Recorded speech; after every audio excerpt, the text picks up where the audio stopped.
તો નમસ્તે દોસ્તો, જય સ્વામિનારાયણ. તમારું સ્વાગત છે રોમાસ કિચનમાં.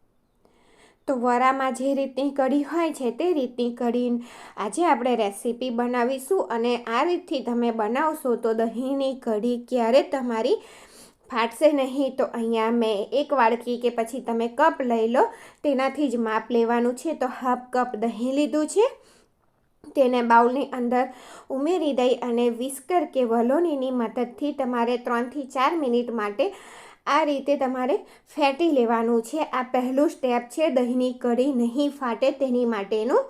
તો આ રીતે તમારે ફેટી લેવાનું.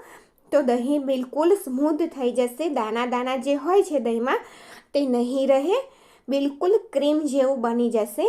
તો જુઓ, તમે જોઈ શકો છો કે ક્રીમ જેવું દેખાય છે ને મલાઈ જેવી હોય તે રીતનું દહીં બની ગયું છે.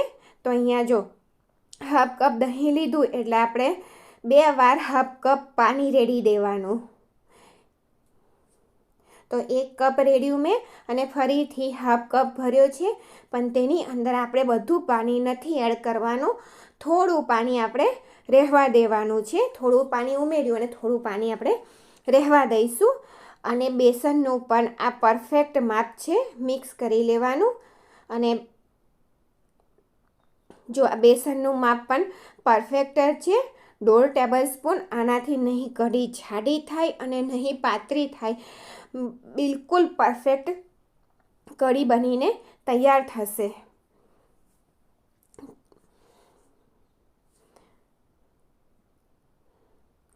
અને 1 ટીસ્પૂન લીલા મરચાંની પેસ્ટ કે પછી તમારે તીખાશ જોઈતી હોય તે રીતે, અને 1/4 ટીસ્પૂન આદુની પેસ્ટ.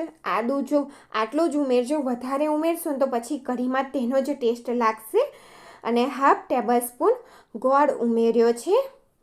જો આદુનો ટેસ્ટ વધારે હશે ને તો કઢી ટેસ્ટમાં સારી નથી લાગતી. અને મીઠું પણ આપણે આ જ સ્ટેજ પર ઉમેરી દેવાનું છે, જેનાથી આ બીજો સ્ટેપ છે કઢીને પરફેક્ટ બનાવવા માટે. જો આ સમયે તમે મીઠું ઉમેરીને મિક્સ કરી દેશો ને તો કઢી ફાટે નહીં, દહીંની કઢી ફાટશે નહીં.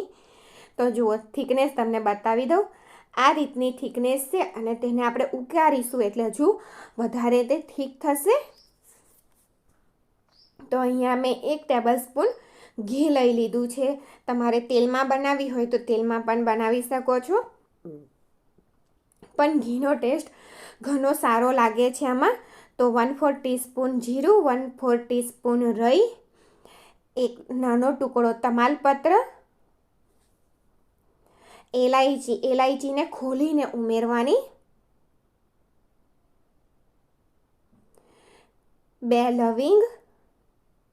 આ બધા આખા જે મસાલા છે ને, નાનો ટુકડો તજનો. આ આખા મસાલામાં પણ તીખાશની ફ્લેવર હોય છે એટલે મરચું મેં ઓછું ઉમેર્યું છે. અને 1/4 ટીસ્પૂન મેથી દાણા અને 1 સૂકું કાશ્મીરી લાલ મરચું. આ બધી વસ્તુને આપણે સરસ રીતે થોડી કકડાવી લેવાની. અને 2 પિંચ જેટલી હિંગ ઉમેરી છે.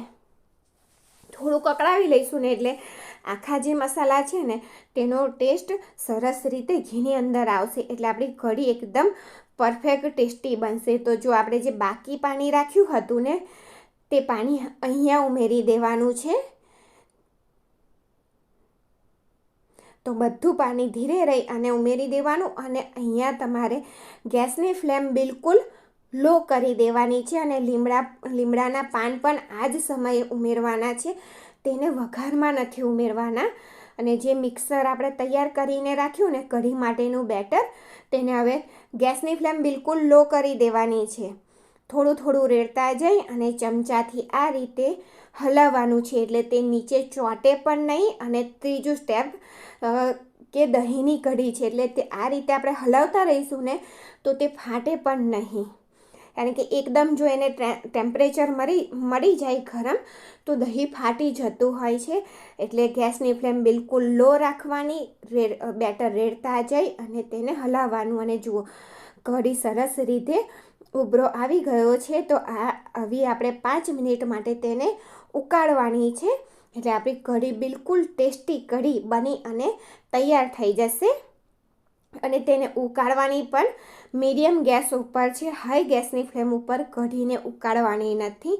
જો તમે આટલા સ્ટેપ ફોલો કરીને બનાવશો ને તો કઢી બિલકુલ પરફેક્ટ બનશે અને દહીંની કઢી ક્યારેય ફાટે નહીં, ફાટશે નહીં તમારી. તો જુઓ થિકનેસ પણ બતાવો, પરફેક્ટ થિકનેસ છે અને હજુ ઠંડી થશે તેમ હજુ થોડી ઠીક થઈ જશે.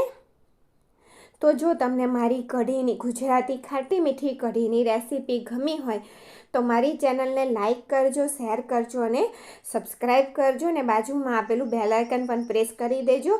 તો મેં ગરમા ગરમ ખીચડી અને કઢીને શિયાળામાં ખાવાની ખૂબ જ મજા આવે છે. તો તમે કઢીની રેસીપી આ રીતે જરૂરથી ટ્રાય કરજો. અને ખીચડી તો મેં નોર્મલ જે વઘારેલી ખીચડી આપણે બનાવતા હોય છે તે જ બનાવી છે. તો થેન્ક યુ ફોર વોચિંગ.